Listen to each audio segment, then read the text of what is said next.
Ok, je pense que je suis en direct. Ouais, ok, donc je vais commencer. Je recommence. Je viens de faire une vidéo, mais j'avais oublié de mettre le micro près de moi. En vérifiant, je vois que le son était très mauvais, donc je la refais, c'est pas grave. De toute façon, c'est une petite vidéo de 5 minutes que je vais faire. Je voulais parler du cours embryogénèse, cosmogénèse, et je voudrais te parler d'un de ces aspects, qui est le rapport de la science et du sens. Ce qui est, on est dans une civilisation scientifique qui est fondée sur la science, et une grande caractéristique de cette science, c'est qu'elle a perdu tout rapport au sens. C'est-à-dire qu'elle est incapable, dans son état actuel, de nous donner une position, de donner notre fonction dans l'univers. Elle est capable de nous fournir des images de notre origine, le Big Bang. Elle est capable de nous fournir les images d'une certaine évolution, qui est l'évolution plutôt corporelle de l'être humain, avec Darwin.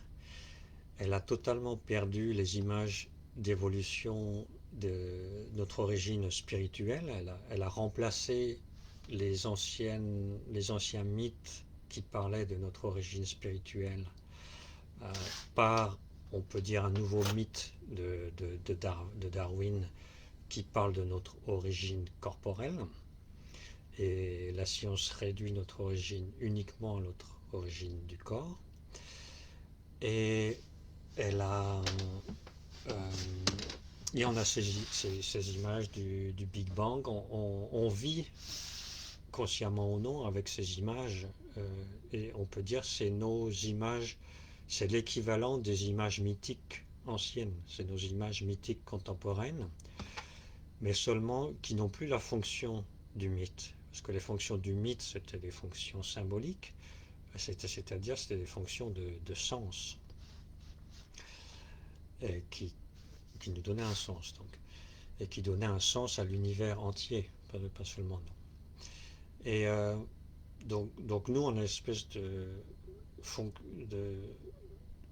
des images, on vit dans un imaginaire qui s'est vidé de tout sens. Ça, j'enfonce des portes ouvertes quand je dis ça, mais on réalise peut-être pas assez l'impact que ça peut avoir sur nous. Et donc souvent, on va chercher du sens ailleurs. Enfin, c'est même pas souvent, c'est en général. On se dit qu'il n'y a plus de sens dans la science, donc il faut aller chercher dans la spiritualité, donc il faut aller chercher, je sais pas, dans les arts ou ailleurs. Mais ça se pose en tant que antinomique à la science même, qui, par, pour rester dans le domaine de la rationalité, veut rester dans la séparation entre le sujet et l'objet. Euh, donc, donc il y a cette perte du sens. Donc il y a cette espèce de séparation dans l'être humain entre soit avoir cette connaissance objective, scientifique, ou soit avoir cette recherche du sens, mais ça devient un parcours subjectif qui devient antinomique de la science objective. Voilà. Donc on vit là-dedans.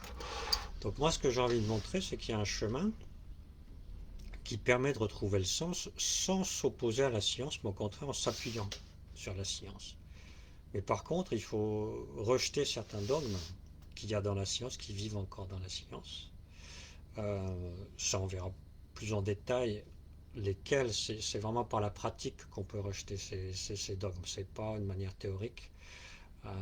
C'est en se rendant compte que, en laissant agir sur soi les images de la science, par exemple les images du Big Bang, ou, comme je vais le faire dans le cours, les images de l'embryologie, ces images évoquent des expériences intérieures, et que ces expériences intérieures nous mènent vers des archétypes, et que ces archétypes, contrairement à ce qu'on peut croire, ne sont pas purement subjectifs, mais nous amènent vers des archétypes universels de la création de l'homme, de la création de l'univers.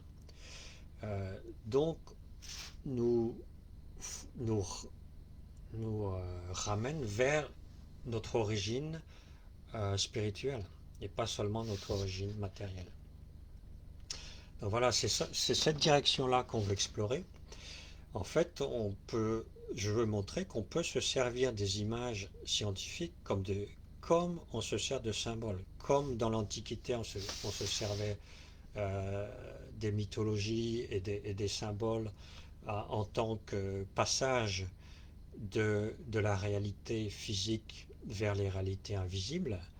euh, de, on peut se servir exactement des images scientifiques comme d'un passage vers notre réalité spirituelle. Voilà. C'est ça qu'on va pratiquer, parce qu'il y a à convaincre personne, c'est seulement voir que ça marche, voilà. Et en prenant l'embryologie, bien sûr, on prend tous les archétypes de la création de l'être humain, donc c'est là interroger notre origine et voir jusqu'où, par ces images embryologiques, on peut capter le sens de notre existence ici sur Terre. Voilà. C'est un angle de présentation, il y en a d'autres. J'avais envie d'aborder celui-ci aujourd'hui. Voilà. C'est vendredi, c'est via Zoom. Voilà, j'ai des annonces qui sont passées sur ma page déjà. C'est embryogénèse, cosmogénèse s'appelle. À très bientôt et bisous à tout le monde. Ciao.